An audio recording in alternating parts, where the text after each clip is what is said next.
ಶ್ರೀರಾಮನನ್ನು ಹಾಡಿ ಹೊಗಳಿದ ಭಯಂಕರ ರಾವಣ. ಸ್ನೇಹಿತರೆ, ಇಂದು ಮರ್ಯಾದಾ ಪುರುಷೋತ್ತಮ, ಪಿತೃವಾಕ್ಯ ಪರಿಪಾಲಕ, ಪ್ರಜಾಹಿತ ಚಿಂತಕ, ಇಡೀ ಜಗತ್ತಿಗೆ ರಾಮರಾಜ್ಯದ ಪರಿಕಲ್ಪನೆಯನ್ನು ಕೊಟ್ಟ ಮಹಾನುಭಾವನಾದ ಶ್ರೀರಾಮ ಪ್ರಭುವಿನ ಜನ್ಮದಿನವಾದ ಶ್ರೀರಾಮನವಮಿಯ ಹಬ್ಬದ ಶುಭಾಶಯಗಳು. ಸ್ನೇಹಿತರೆ, ನೀವಿಲ್ಲ ನನ್ನ ಸಿನಿಮಾದಲ್ಲಿ ರಾಮರ ಬಗ್ಗೆ ಒಂದು ಸ್ವಲ್ಪ ವಿಚಾರ ಹೇಳಿದರೆ, ಆದರೆ ಯಾಕಪ್ಪ ಅಂದರೆ ಒಂದು ಡೈಲಾಗ್ ಇದೆ, ಏನೋ ಆ ಸಿನಿಮಾ ಓಡಬೇಕು ಅಂದರೆ ಯಾವುದಾದ್ರೂ ಒಂದು ಕದರಾಗಿರೋ ಒಂದು ಡೈಲಾಗ್ ಇರಬೇಕು ಅನ್ನೋ ವಿಚಾರದಲ್ಲಿ. ಸೈಲೆಂಟ್ ಆಗಿದ್ರೆ ರಾಮ, ವೈಲೆಂಟ್ ಆಗಿದ್ರೆ ರಾವಣ ಅಂತ. ಅದು ನಿಜನೇ.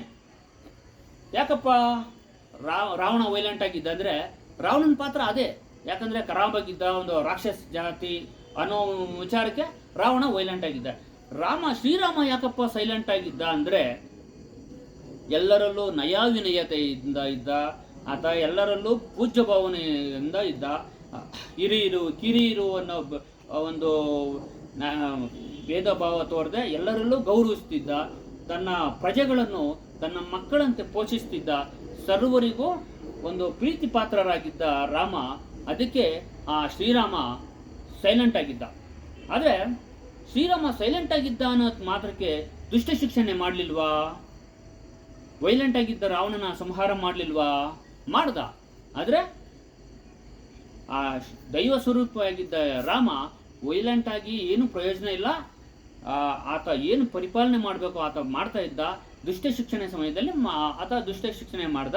ಅದಕ್ಕಾಗಿ ಶ್ರೀರಾಮ ಸೈಲೆಂಟ್ ಆಗಿದ್ದ. ಸ್ನೇಹಿತರೆ, ಇತ್ತೀಚಿನ ದಿನಗಳಲ್ಲಿ ಕೆಲವೊಂದು ಸಾಮಾಜಿಕ ನಾಟಕಗಳನ್ನು ನೋಡ್ತಾ ಇದ್ರಿ. ಎಲ್ಲರೂ ಮೊಬೈಲ್ಗಳಿಗೆ ಅಥವಾ ಮತ್ತು ಸಿನಿಮಾಗಳಿಗೆ ಹಾಡಾಗ್ಬಿಟ್ಟಿದ್ದಾರೆ. ಎಲ್ಲ ಸಾಮಾಜಿಕ ಒಂದು ವಿಚಾರಗಳು, ದೇವತಾ ಒಂದು ವಿಚಾರಗಳು ಯಾರಿಗೂ ಸಲ್ಲುತ್ತಾ ಇಲ್ಲ, ಯಾರ ತಲೆಗೂ ಹೋಗ್ತಾ ಇಲ್ಲ. ಆ ರೀತಿ ಸಮಾಜ ಬೆಳೆದುಬಿಟ್ಟಿದೆ. ನೋಡಿ, ಈಗ ನಾವೇನಾದರೂ ನಾಟಕ ನೋಡಿದ್ದೀವಿ ಅಂದರೆ ಎಲ್ಲ ಕಡೆನೂ ಒಂದು ಕುರುಕ್ಷೇತ್ರ ನಾಟಕ ನೋಡಬಹುದು. ಆದರೆ ಶ್ರೀರಾಮರ ಒಂದು ಪ್ರೇರಿತವಾದ ಶ್ರೀರಾಮಾಯಣ ಒಂದು ನಾಟಕವನ್ನು ನಾನು ಕೂಡ ಇತ್ತೀಚಿನ ದಿನಗಳಲ್ಲಿ ನೋಡಲಿಲ್ಲ. ಆದರೆ ಶ್ರೀರಾಮರ ಒಂದು ಚಲನಚಿತ್ರಗಳು ಕೂಡ ಇತ್ತೀಚಿನ ದಿನಗಳಲ್ಲಿ ಯಾರೂ ಒಂದು ಶೂಟಿಂಗ್ ಮಾಡ್ತಾ ಇಲ್ಲ. ಯಾವ ನಿರ್ದೇಶಕರು ಮನಸ್ಸು ಮಾಡ್ತಾ ಇಲ್ಲ. ಶ್ರೀರಾಮರ ಚಿತ್ರವನ್ನು ನೋಡಬೇಕು ಅಂದರೆ, ರಾಮಾಯಣ ಚಿತ್ರವನ್ನು ನೋಡಬೇಕಂದ್ರೆ ಸುಮಾರು 30 ವರ್ಷ ಅಂದರೆ 40 ವರ್ಷದ ಹಿಂದಿನ ಚಿತ್ರನೇ ನೋಡಬೇಕೇ ವಿನಃ ಹೊಸದಾಗಿ ಯಾರು ರಾಮರ ಬಗ್ಗೆ ಚಲನಚಿತ್ರಗಳಾಗಲಿ ನಾಟಕಗಳಾಗಿ ಮಾಡ್ತಾ ಇಲ್ಲ ಸ್ನೇಹಿತರೆ. ಆದ್ದರಿಂದ ಶ್ರೀರಾಮರ ಬಗ್ಗೆ ಒಂದು ನಾಟಕ ಮಾಡಬೇಕು ಅಂತ, ಅಂದರೆ ರಾವಣನ ಪಾತ್ರದಲ್ಲಿ ನಾಟಕ ಮಾಡಬೇಕು ಅಂತ ನನಗೆ ತುಂಬ ಇಚ್ಛೆ ಇತ್ತು. ಆದ್ದರಿಂದ ರಾವಣನ ಇನ್ನೊಂದು ವಿಚಾರ ಸ್ನೇಹಿತರೆ, ರಾಮನನ್ನು ಹೊಗಳಿದ್ದು ಎಲ್ಲಾದರೂ ಕೇಳಿದಿರಾ? ಎಲ್ಲೂ ಇಲ್ಲ.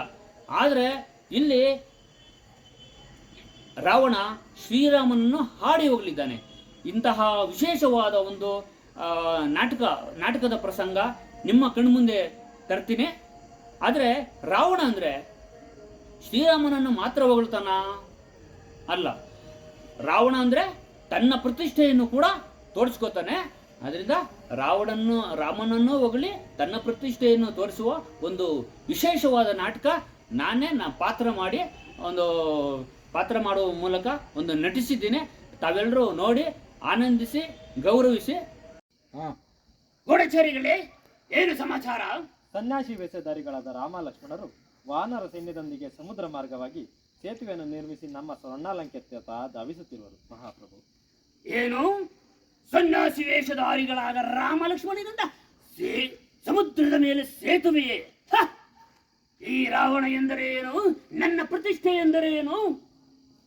ನನ್ನ 10 ತಲೆಗಳನ್ನು ಬಳಸಿ ಕೈಲಾಸ ಪರ್ವತವನ್ನೇ ಎತ್ತಿ ಹಿಡಿದ ಭಯಂಕರ ರಾವಣ, ಶಿವನ ಆತ್ಮವೇ ಆದಂತಹ ಆತ್ಮಲಿಂಗವನ್ನೇ ತಲೆಗೆಡಿಸಿದಂತಹ ಶಿವಭಕ್ತ ರಾವಣ, ನನ್ನ ಕರುಳನ್ನೇ ಬಳಸಿ ವೀಣೆಯಾಗಿ ನುಡಿಸಿದಂತಹ ಶಿವಭಕ್ತ ರಾವಣ, ಲೋಕದ ಗ್ರಹಚಾರಗಳನ್ನೇ ನಿರ್ಧರಿಸಬಲ್ಲ ನವಗ್ರಹಗಳನ್ನು ನನ್ನ ಸಿಂಹಾಸನದ ಮೆಟ್ಟಿಲುಗಳನ್ನಾಗಿ ಮಾಡಿಕೊಂಡ ರಣಭಯಂಕರ ರಾವಣ. ಇಂತಹ ರಾವಣನಿಗೆ ಅಸಾಧ್ಯವಾಗದ ಅಂತಹ ಶರದಿಯ ಹಲೆಗಳ ಮೇಲೆ ಕಲ್ಲು ಬಂಡೆಗಳನ್ನು ನಿರ್ಮಿಸಿ ಸೇತುವೆಯನ್ನು ನಿರ್ಮಿಸುವುದು ಎಂದರೆ ಅದು ಸಾಮಾನ್ಯರ ಮಾನವರಿಂದ ಆಗುವ ಕೆಲಸವಂತೂ ಅಲ್ಲವೇ ಅಲ್ಲ.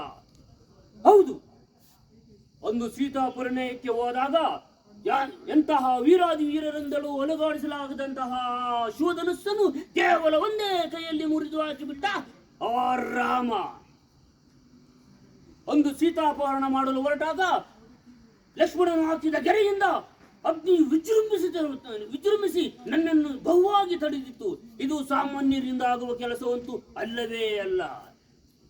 ಒಂದು ಸೀತಾಪಹರಣ ಮಾಡಿಕೊಂಡು ಆಕಾಶದಲ್ಲಿ ಬರುವಾಗ ದೊಡ್ಡದಾದ ಪಕ್ಷಿಯೊಂದು ನನ್ನನ್ನು ಬಹುವಾಗಿ ಕಾಡಿತ್ತು. ಇದು ಸಾಮಾನ್ಯರಿಂದ ಆಗುವ ಕೆಲಸವಂತೂ ಅಲ್ಲವೇ ಅಲ್ಲ. ಒಂದು ರಾಯಭಾರಿಯಾಗಿ ಸ್ವರ್ಣಲಕ್ಕಿ ಎತ್ತ ಬಂದ ಕಪಿಯೊಂದು ರಾಮ ರಾಮ ಎನ್ನುತ್ತಾ ಅತಿ ಎತ್ತರಕ್ಕೆ ಬೆಳೆದು ನಮ್ಮ ಸ್ವರ್ಣ ಲಂಕೆಯನ್ನೇ ನಾಶ ಮಾಡಿ ಹೋಗಿತ್ತು. ಇದು ಸಹ ಸಾಮಾನ್ಯರಿಂದಾಗುವ ಕೆಲಸವಂತೂ ಅಲ್ಲವೇ ಅಲ್ಲ. ಹೌದು, ಅವರು ಯಾರೇ ಆಗಿರಲಿ, ದೇವರೇ ಆಗಿರಲಿ, ಈ ರಾವಣನ ಪ್ರತಿಷ್ಠೆ ಏನು ಕಡಿಮೆ ಇಲ್ಲ. ವೀರಾದಿ ವೀರನಾದ ನನ್ನ ಮಗ ಅಕ್ಷಯನಿದ್ದಾನೆ.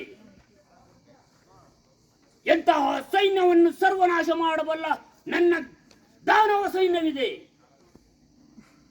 100 ಜನರನ್ನು ಒಂದೇ ಕ್ಷಣ ಮಾತ್ರದಲ್ಲಿ ಭಕ್ಷಿಸಬಲ್ಲ ನನ್ನ ಸಹೋದರ ಕುಂಭಕರ್ಣನಿದ್ದಾನೆ. ಅಷ್ಟೇ ಯಾಕೆ, ಇಂದ್ರನನ್ನೇ ಗೆದ್ದು ಮಾಯಾ ಯುದ್ಧವನ್ನು ಮಾಡಿ ವೀರಾದಿ ವೀರರನ್ನೇ ಮಣಿಸುವಂತ ನನ್ನ ಮಗ ಮೇಘನಾಥನಿದ್ದಾನೆ. ಹೀಗಿರುವಾಗ ಯಾವುದಕ್ಕೂ ಎದುರುವವನಲ್ಲ ಈ ಗಂಡರ ಗಂಡ ಚಂಡ ಪ್ರಚಂಡ ರಣ ಭಯಂಕರ ರಾವಣ.